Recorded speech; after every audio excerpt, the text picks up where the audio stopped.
سلام لعشاق الاسبريسو والشوكولاته. اليوم غادي نصايب معكم كاب كيك زوين وسهل واقتصادي. غادي نحتاجو فيه بيضه واحده، نصف كاس ديال السكر وملعقه ديال سكر فانيليا. هنايا الكاميرا كانت طفات ليا فما صوراتوش.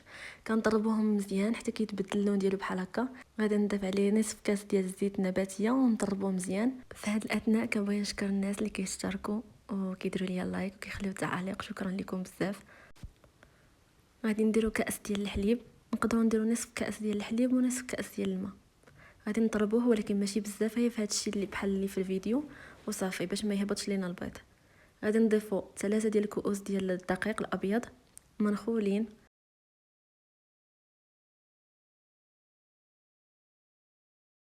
كيسين ديال خميره الحلويات 16 غرام، كيسين ديال الكاكاو المر، يعني ملعقتين كبيرتين، وكيبقى اختياري على حسب شحال بغينا يكون كحل.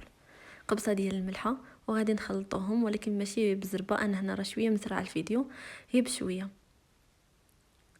حتى غادي يعطينا خليط هكا ثقيل. هذا هو اللي بغينا. ونضيف القهوه تكون سخونه بزاف، نصف كاس، هذا راه كاس صغيور، ونخلطو مزيان. هذه هي السر باش غادي يطلع لنا الكاب كيك.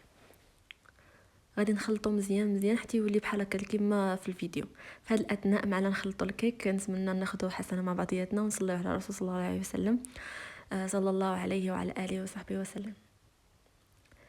غادي نخلطو تيولي الخليط بحال هكا، ماشي خفيف بزاف ولا ماشي ثقيل، بحال هكا.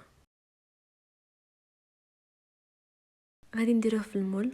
انا درته في المول ديال السيليكون، انا كيعجبني ديال السيليكون حيتاش ما كنبقاش كل شويه نشري الكاغيط، ولكن كل واحد شنو كيعجبو. تما راه التحت ديالو درت هذوك ديال الحديد غير باش يشدهم ليا غير في التصوير، اما هما راه ديال السيليكون كيوقفوا فوق اللاطه. وغادي ندير فوق منه طبيعه الحال هذا اختياري، هكا الشعريه ديال الشوكولات هذه اختياريه ولكن كتجي الطعم زوين.